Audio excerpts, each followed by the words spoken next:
guys, it's Kevin, my review for the Season 2 premiere of House of the Dragon, Season 2, Episode 1, A Son for a Son, and oh my god, I was hyped for this episode. I mean, especially coming off of the rewatch of Season 1, I was just so pumped to see, now that we have laid out all the chess pieces and things like that, and really just gotten a sense of what each side is all about, but, and you know, have gotten to the point of understanding where each side lands. You know, now that we have like all the time jumps out of the way, we've really laid the groundwork for all of these characters. It really just seemed like this was going to be like a no-holds-barred, explosive, very chaotic sort of ride, as opposed to Season 1, which was much more, I would say, deliberately paced, but also had a lot of exposition and a lot of different, different sort of backstories to tell. It really seemed like this season was going to dive heavier into this conflict, seeing how much was going to escalate, and I was just really excited to see how this premiere would turn out.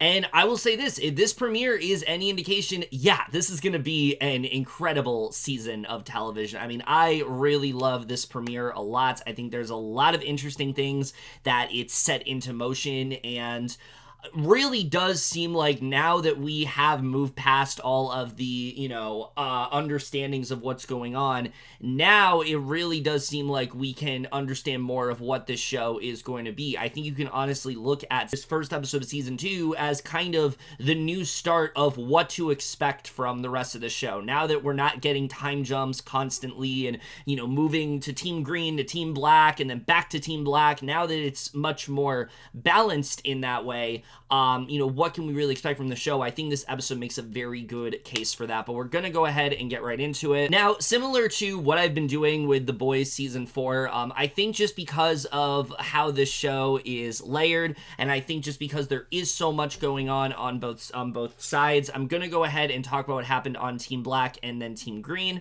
and kind of go about it that way. Now, when it comes to Team Black in this episode, there is not a ton to talk about with them. Most of this episode is, characters reeling from the events of the Season 1 finale, especially when it comes to Rhaenyra, who, I'll just say right up front, is really not in this episode that much. She's there, and she has some really effective scenes, but you can see how broken, how damaged she is from the loss of her son, the guilt that she's feeling, the way it's eating away at her, probably regretting setting him out on the mission that she did, to the point where she has almost no dialogue in this entire episode. And I think that was a really risky choice, because you have Rhaenyra, who, is very much like the main character of this show, kind of on the sidelines in this episode, but I think it's a very realistic interpretation of grief and just how little she cares about anything else that's going on. I think one of my favorite moments in this episode is when she goes back to the council and everyone's trying to,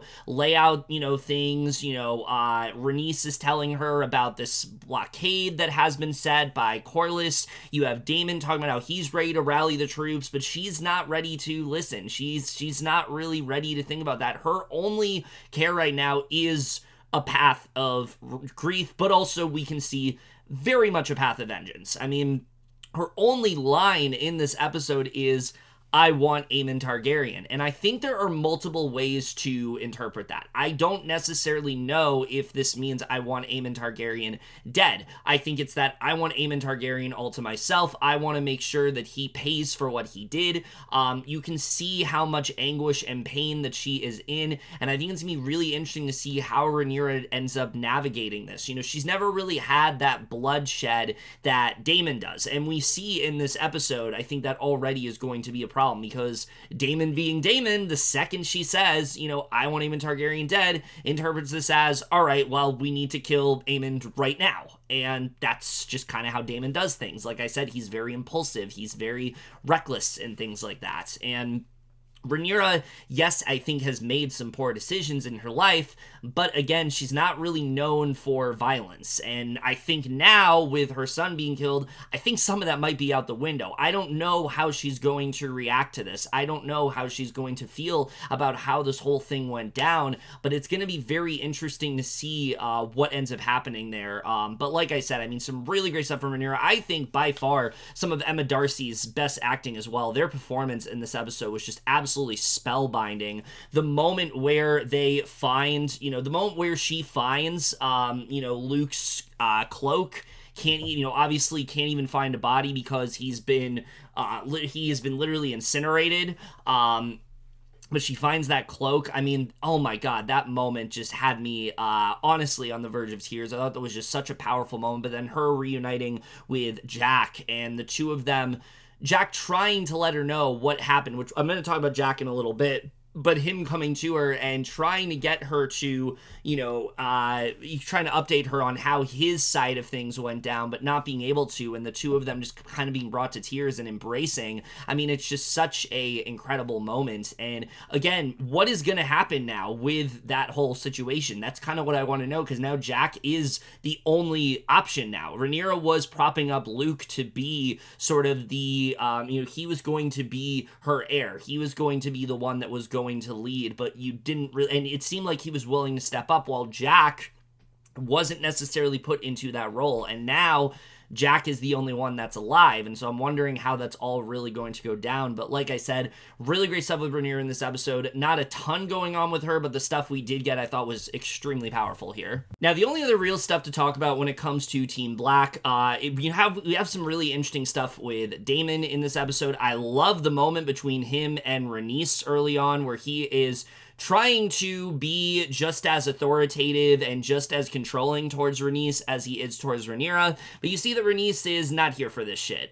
He's not as easily swayed as Rhaenyra is. She's not as easily convinced as Rhaenyra is. There's that moment where Daemon is asking her, basically commanding her that, no, we need to go back to King's Landing. We need to kill Aemond and Vhagar. It needs to happen immediately. And Rhys is not willing to do that. And you can see that Daemon is already holding her, in contempt for the fact that she didn't just off all of the greens when she was there. She had an opportunity to do that, and she didn't do that. And I like what Rhys is saying, where it's like, well, this is not what Rhaenyra would have wanted, so why would I have gone ahead and do that? And so I think it's really interesting the way they are setting things up with Daemon and Rhaenyra, because it seems like in some ways they're not really on the same page. Daemon wants to just kind of accelerate this battle immediately, while Rhaenyra clearly wants to process things, and the same with Rhys. Rhys is fiercely loyal to Rhaenyra at this point. She's seen her restraint, she's seen her composure, she's seen how great of a leader she can be, and so because of that, she's not willing to do something until Rhaenyra enacts it. And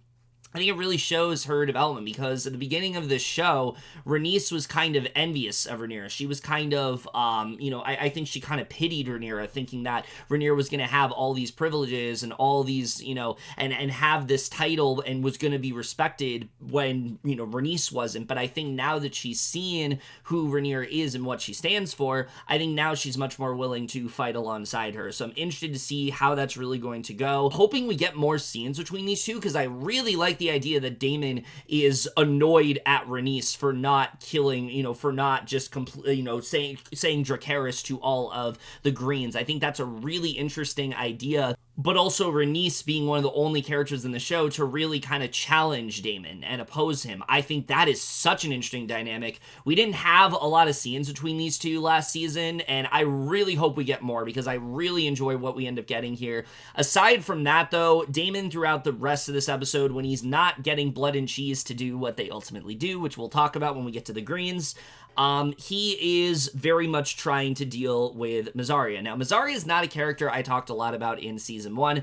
I enjoyed her character, but she didn't do a ton. She really was just kind of this spy of sorts. She, was working for the Greens and things like that, and Daemon finds out that she basically is the reason why Aegon is king right now, because she kind of led him that way. And I think Mysaria brings up some good points where it's like, well, that was going to happen regardless. There are multiple things that could have gone down here. Eric and Eric could have found him. Otto could have, rang him in. It didn't necessarily have to be me. And she makes it pretty clear that she's not really on Team Green. She's really only in this for the money. She likes, she's being paid by Otto, and she was doing what he told her to do. But Damon isn't seeing it that way. He's calling her a traitor. He isn't forgiving her. He's willing to just kind of hold her as prisoner. But then he does ultimately make this deal with her, where it seems like basically she's going to help him recruit assassins. The two of them are going to try to team up. I feel like Mazaria's going down this route where maybe she becomes this double agent of sorts. So I'm interested to see what they do with that character. It feels like they're giving her a lot more to do this season, and I like that because I really like that character in season 1. Sonoya Mizuno, I think, has always been a really great actress. I've always really enjoyed her.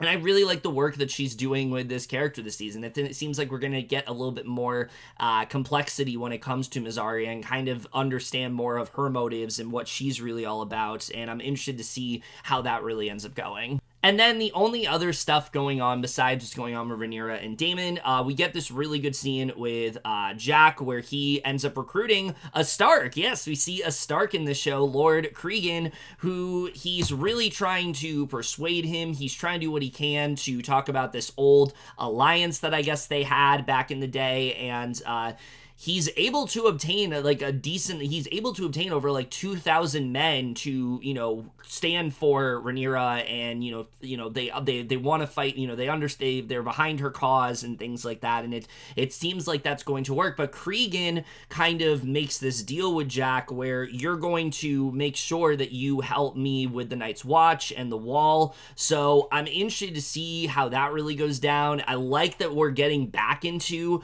the Wall and the Night's Watch. That was always one of my favorite parts of Game of Thrones, and I think it's a really clever way to tie that into House of the Dragon, but not have it feel like we are just referencing things we've seen before. I'm interested to see what Cregan's all about, kind of understand more of his role in the Night's Watch. Is he like a Jon Snow where he's like the leader of such, or is he more on the, or is he more on the sidelines of sorts? I'm interested to see how that really all does end up going down, because it seems like that's where his loyalties lie. Like, he's fully with the Night's Watch, and again, I'm interested to see how that all really ties into everything.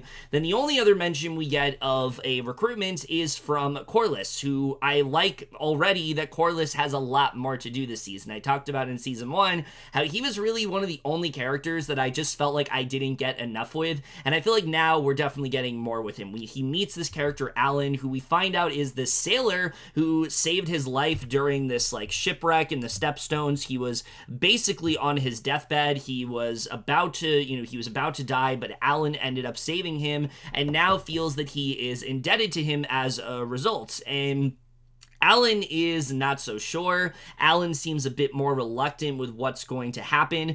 He gives him like this dagger of sorts that's going to like honor, that was going to honor Luke being, the throne of Driftmark and things like that. So I'm interested to see where that storyline goes. I like that Corlys has more to do this season. I like that we have this character that he has a previous relation with that we really haven't met yet. So I'm interested in diving more into what that whole storyline is all about. So like I said, Team Black, there's not really a ton going on in this episode. Team Green really does take center stage in this one, and I think honestly it was for the best, because I think there were still, even though we got that really good episode in season 1, the penultimate episode, that was much more about trying to deal with the immediacy of Viserys' death and trying to see how these characters were going to move forward after it.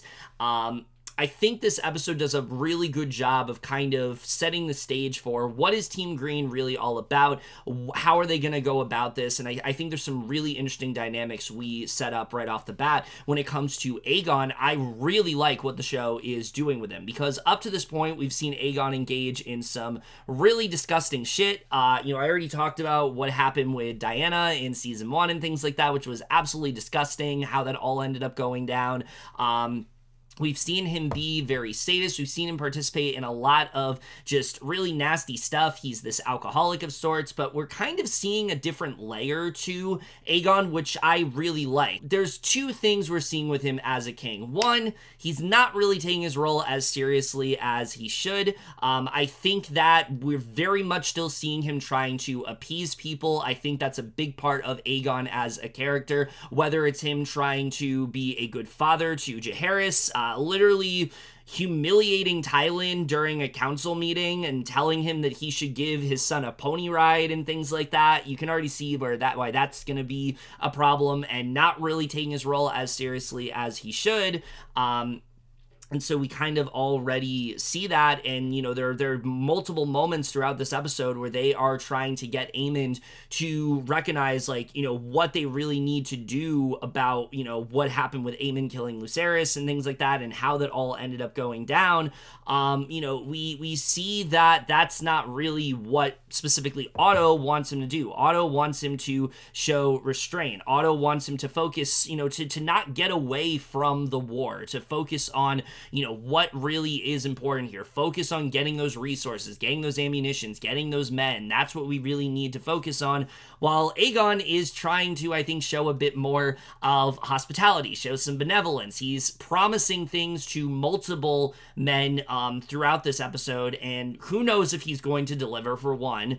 Two, I don't know if he is really focused on the conflict. I think Aegon is much more focused on trying to help people, so he's looked at as this hero. He's looked at as someone who is respected. I think that's what he really is all about. I talked about this before, how he didn't want to be king, but now he does, because now he is respected. And I think we're seeing throughout this episode that he really is not in a good position to be king. What's even more interesting to me is what we get with him and Larys, because we see a scene in this episode where Alicent is starting to just grow a bit wary of Larys. It seems like anytime something has gone down, you know, he has ended up killing somebody, and she just doesn't really know if she can take it anymore. She doesn't really like the fact that he keeps doing all this, you know, violent stuff. She's just not, I've said it before, like, Alicent, despite the fact that she's very ruthless, and yes, I think has been complicit in a lot of violent actions, herself does not like the violence that has gone down. That's something she tries to stray away from. She's told Larys before, I don't like it that you're doing this, and he continues to do it, and it seems like she's starting to veer away. But again, we talk about how Larys has his own sort of agenda, and what I really like about this episode is, you know, I've seen people compare Larys to Littlefinger, and I don't think that has ever been a more apt comparison than the scene between him and Aegon, where he's basically trying, I think, to turn Aegon against Otto, and see that, you see how, you know, kind of show him that, like, Otto is manipulating you. Otto did this to Viserys. You know how things turn out with Viserys. It would not turn out that way if Otto was king, and he thinks that maybe he should be the hand of the king. And you know, a world where Larys is hand of the king sounds absolutely insane to me. I mean, I have no idea what he would even appoint Aegon to do. And again, considering how already inept Aegon is at being king, having someone like Larys in there who is so unpredictable and has his own agenda and is, you know, has this, like, taste for bloodlust and things like that. I mean, I have no idea how this is really going to go down, but I thought that was such an interesting development, and that is definitely something that I'm going to be keeping my eyes out on, because I really like where they are headed with that. I don't know if we're heading this direction where Aegon does make Larys the hand to the king, but if that is where we're going, oh my god, it's going to be really exciting to watch, so I'm very excited to see how that all plays out. And then when we talk about Alicent in this episode, again, I really like the development we are getting with her, because even though, yes, there have been multiple things that have gone down, she still has this belief that, you know, Viserys wanted Aegon to be king and things like that. We can see she still does not have this penchant for violence. This is still something that she is kind of repulsed by. We see that moment in season 1 where she stood up to Otto. That is continuing here, and we're seeing that tension starting to increase here, where she asks Otto, like, are we on the same page with things? Because it seems like like Otto has a different agenda than she does. And I would agree he very much does. I mean, he wanted to kill Rhaenyra and Daemon and all of them pretty much immediately after Viserys' death, and what really stopped him was Alicent. And if it wasn't for Alicent, he wouldn't have done that. So I think Otto very much has his own agenda. He's fully focused on just further igniting the violence and things like that. That's what he really is all about. And Alicent still doesn't want to be that way. She still is hoping there is a scenario where Rhaenyra can just respectfully abdicate and Aegon can be king, and she can just accept that, and it can be peaceful. It doesn't have to be anything crazy. It doesn't have to be anything tragic. It doesn't have to end with all these casualties. It doesn't have to end with all this carnage going on. And I like that Otto kind of tells her, like,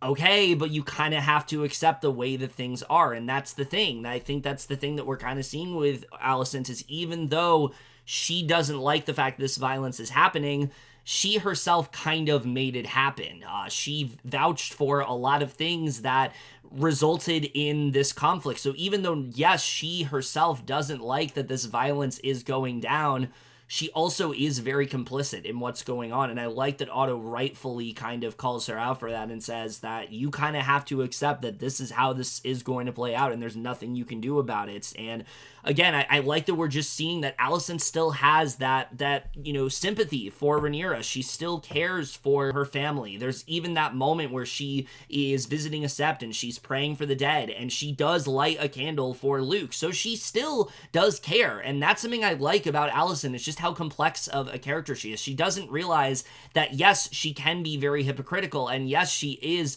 advocating for things that she doesn't want to advocate for, but she also is still very true to her morals. I think still she hopes that one day her and Rhaenyra can make amends, even if it is seeming, a lot, even if that is starting to seem like much more of an impossibility. She's still trying to keep out hope. But the other interesting development with Alicent that I'm not really sure where it's going is whatever the hell is going on between her and Criston Cole, because we find out that the two of them are sleeping together now, and they don't really want to let anyone know about it. Alicent's trying to stop it, but it seems like it's still happening. There's a moment in the beginning of the episode where he's going down on her, and she then tells him that, like, we can't do this again, and then right at the end of the episode, Helena catches them hooking up. So I don't know what's going on there, how that all is going to go down. Criston Cole remains to be one of the most unlikable and I think just slimy characters on this show. I think we continue to see that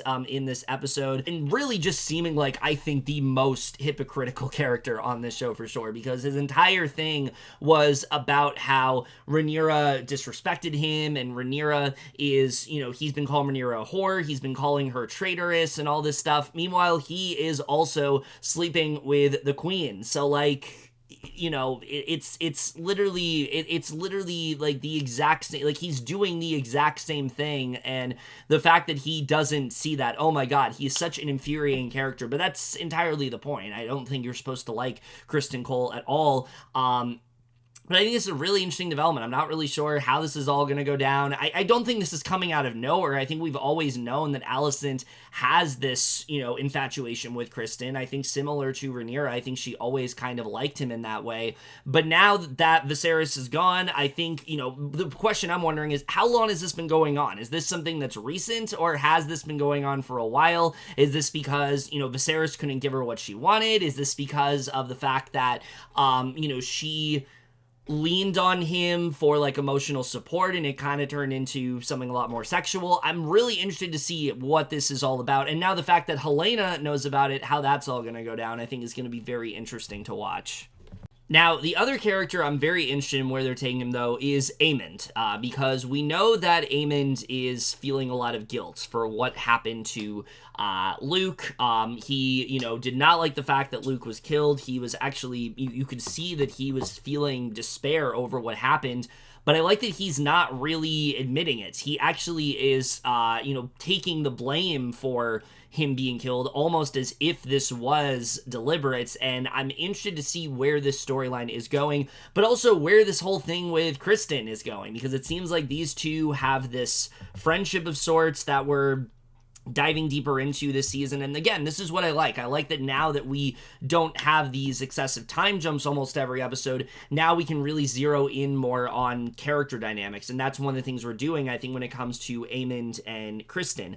I don't really know where this is going, other than we see that Kristen is still trying to blame Rhaenyra for all that has happened and talking about how, you know, she was a terrible friend to Alicent and things like that. And look, I said it before, there are things that Rhaenyra did that weren't great. But I think him consistently trying to pin all of the blame on her when there are multiple people that really ended up causing this conflict, not just her. I think, again, it really just shows how unfair Kristen is, but also how he really just can't let go of what happened, 20 years ago at this point? It's pretty pathetic, but I really am interested to see where that whole story is going to go.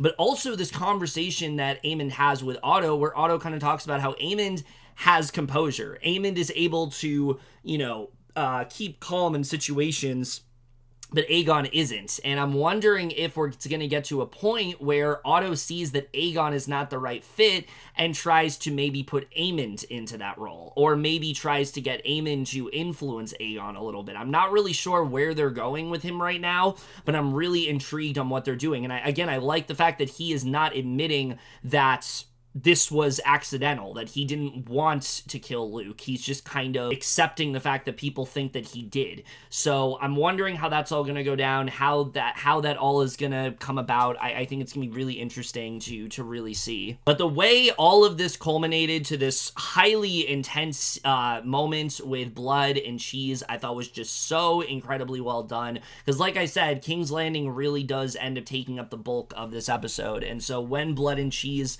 get in there, it is that much more effective. Because this is Game of Thrones, you know something bad is going to happen. You don't know how it's all going to go down, but you know something bad will go down. And I knew that Aemond was not going to die. Like, I knew for a fact that was not going to happen, just because it didn't seem like that they put that character in a place where he was going to die. But it's also Game of Thrones, and that happens a lot, where they kill off characters when you don't expect them to.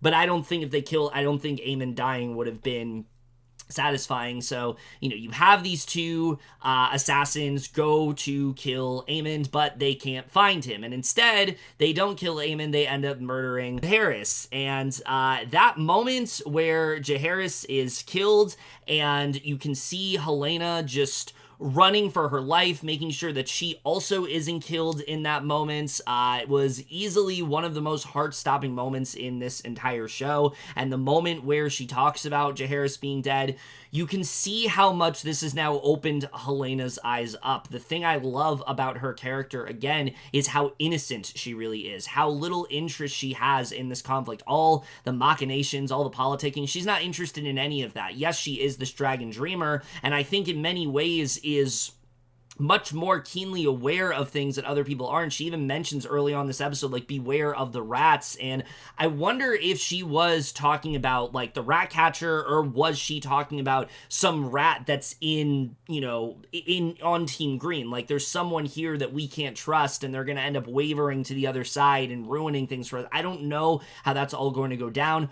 But I think now we're going to see Helaena really start to recognize what this is all about, really get herself involved in the conflict that she really just didn't want to have to be involved in. And it makes it that much more devastating, knowing that she really, like I said, in a series where there's so many characters battling for power, she wasn't involved. She was the one that was the least involved with it. She was the one, her only real relation was she's the wife of Aegon and the sister of Aegon. That's really her only connection here. Other than that, she didn't want any real involvement. She didn't really want any part of this, and now she kind of has to force herself to get involved. I think it makes it that much more devastating. But of course, also seeing Jaehaerys dead, I mean, just such a shocking moment, the way that all ended up going down. But also to have the last 10 minutes of the episode fully dedicated to blood and cheese, I think was a really bold move, but again, did a really good job of kind of putting us into their perspective and kind of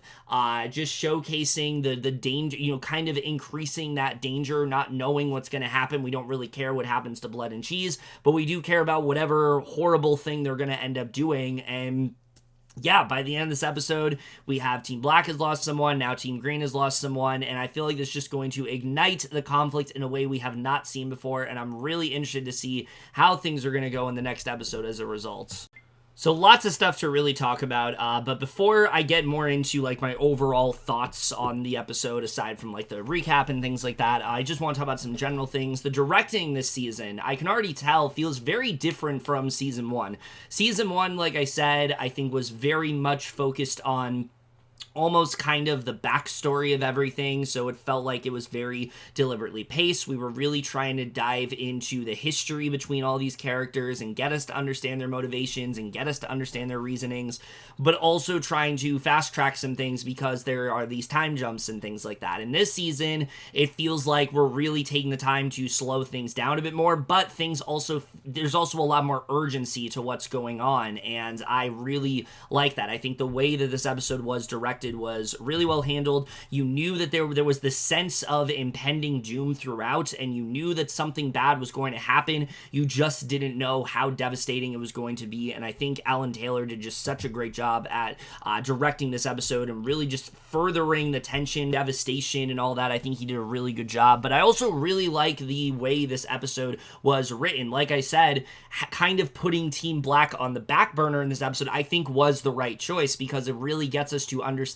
characters in Team Green who we really just don't have as much of a connection to. I think that's why there's so many Team Black supporters, other than the fact that some of those characters just either easily, you're able to get behind them more. I think Team Green, there's a lot of characters we don't know as much about. Like Aegon and Aemon, for example, those actors didn't really come in until episode 8 of season 1, so we haven't really spent as much time with them. So I think it was a smart idea to have a lot more time focused around those characters and all the interesting dynamics that are going on there. I think it also added layers that we didn't see before. Seeing Aemon again feel that guilt and him kind of taking the blame for what's going on and not wanting to admit that this was an accident, I think is very interesting. It's kind of showing that while we've seen Aemon be this very, like I said, sort of brash guy, there are times where he isn't going to admit to, how he actually feels. He doesn't want to admit his vulnerability. And so I think that's something that's interesting. But I also go back to that conversation with Otto, where Otto talks about how he is someone that is a lot more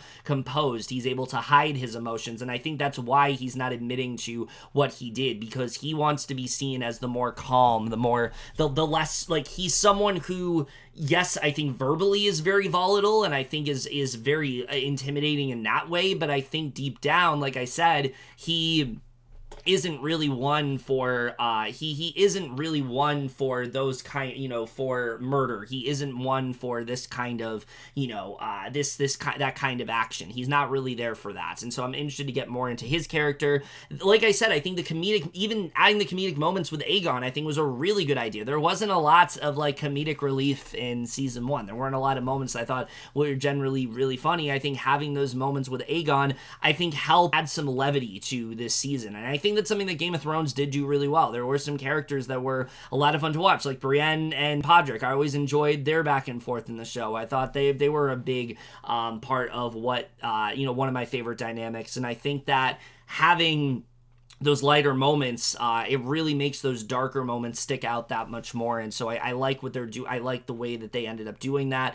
But again, the cinematography and the way they ended up helming the whole blood and cheese sequence was just so disturbing to watch, but also had me so riveted. I had no idea how it was going to go down, kind of framing it through their point of view. I thought was just really well done, showcasing all these different conversations that are happening. I thought they did just a really great job with that. But also, again, focusing those quieter character moments also just really stick out to me. Like, for example, Rhaenyra and Jack embracing and kind of trying to do what they can to work through this grief together. I thought was one of the most effective moments of the episode, and it was completely without any dialogue, and I thought just the way that whole scene was filmed was just so well handled. This show really does a great job of knowing when to linger on certain moments and also what to cut away from, and that's something I just really appreciate about this show overall, and I think they're continuing to do that this season. I think the score for this episode was also really great, as it usually is. Raman Djawadi just never really misses, and this is yet another great example of that. And like I said, I think the pacing for this season is very different from season 1. Like I said, things just feel more immediate. It really does feel like things are ratcheting up in terms of conflict, and that you really do feel that throughout this episode. And there was a sense of like breakneck pacing that I think wasn't really there as much in season 1. So overall, I mean, there's just a lot of things to really love about this episode. A lot of interesting developments that I'm really interested to dive deeper into. How did this whole thing with Alicent and Criston Cole start? How long has that really been going on, and how is that going to affect the dynamic of Team Green overall? But also, is Alicent going to be able to get what she wants? We can see that she is someone who is very against the idea of murder, but now that her son's son has been murdered, I think she might be willing to move the needle a bit more in that direction. So that's something I'm interested in seeing more of. How is Rhaenyra going to react to what Daemon really did? I think, like I said, I think she's more willing to get her hands dirty in a way we haven't seen before, but is she really willing to commit murder in that way? And also, especially when it wasn't the person that she wanted murdered, how is that going to go down? I already feel like there is this tension between Daemon and Rhaenyra that we're really seeing, where, he has this disdain for people who aren't willing to follow his orders, but Rhaenyra is someone that he feels he can control. Rhaenyra is someone that he feels like he can manipulate, and I don't know how much longer that's going to go on now that Rhaenyra is really squarely focusing on her grief, and how that all is going to impact everything. Where things headed with Mysaria, I'm interested to see how that all goes down, and also the Larys of it all, I think is such an interesting idea. Is Larys going to end up as hand to the king to Aegon, and is he going to be able to turn Aegon against Otto? I think that is such an interesting idea, and I'm so excited to see how they dive deeper into that. When it comes to the Helene of it all as well, I think that character is going to be way more integral this season. She's been someone that a lot of people just haven't really been paying attention to, and now you can see why people need to pay more attention to her. She knew of what was going to happen with the rats, but also, is there more to that? Is she talking about the rat catcher in Blood and Cheese, or is she talking about some other deeper, someone else that's in Team Green that we're not aware of yet? How is that all really going to go down? But also, how is she going to be affected by what happened? Because like I said, up to this point, she really has not been involved in this conflict, and now she kind of has to force herself to be. I don't really know how this is all going to go down, and I feel like it's just going to add to the tragedy of that character, I think. Overall, I mean, this was just such a fantastic premiere. It did a really good job of laying the groundwork for what the season is going to be,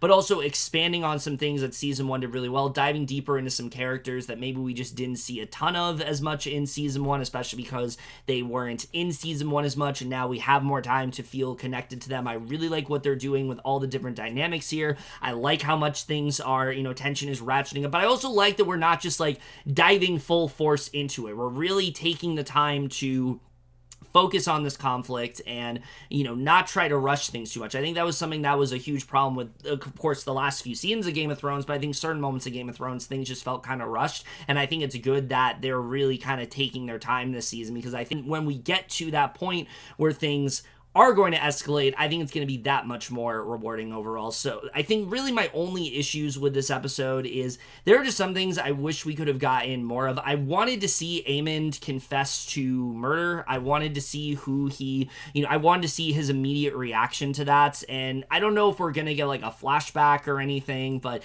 that was just something I kind of wanted to see a little bit more of. And I think that was something that we kind of missed in this episode. And I wish they would have dived a bit deeper into that.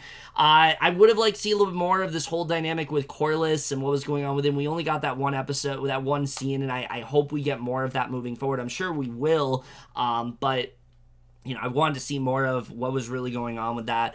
Other than that, though, a couple character dynamics that I would have wanted to see more of. I think this was a really strong premiere. I think it did a really good job for just showcasing how much the show is just hopefully going to continue to deliver. I think there's so much that the show is doing so well, and this episode just did a great job of expanding on those things that worked well, but also introducing newer elements that I just wasn't really expecting, and I think just made this I think it's going to make it an even better show overall. And with all that said, I am going to give this episode of House of the Dragon Season 2, Episode 1, A Son for a Son, overall in A-. But overall, it's my review of the season premiere of House of the Dragon. The most you guys saw this episode overall, left your thoughts. And I know episode 2 literally just came out, and I will be getting around to that very soon, but I want to review this episode first. I wasn't going to do, like, a Pull the Boys and do, like, both episodes in the same video, just because, like, there's always a lot going on in the show. There's a lot to talk about, and I feel like if I did that, it'd be another 2-hour video, and I just don't really want to do that. So, that's it for this video. Hope you guys enjoyed it. We'll see you guys in my next video, and we'll see you guys for that. Okay, bye.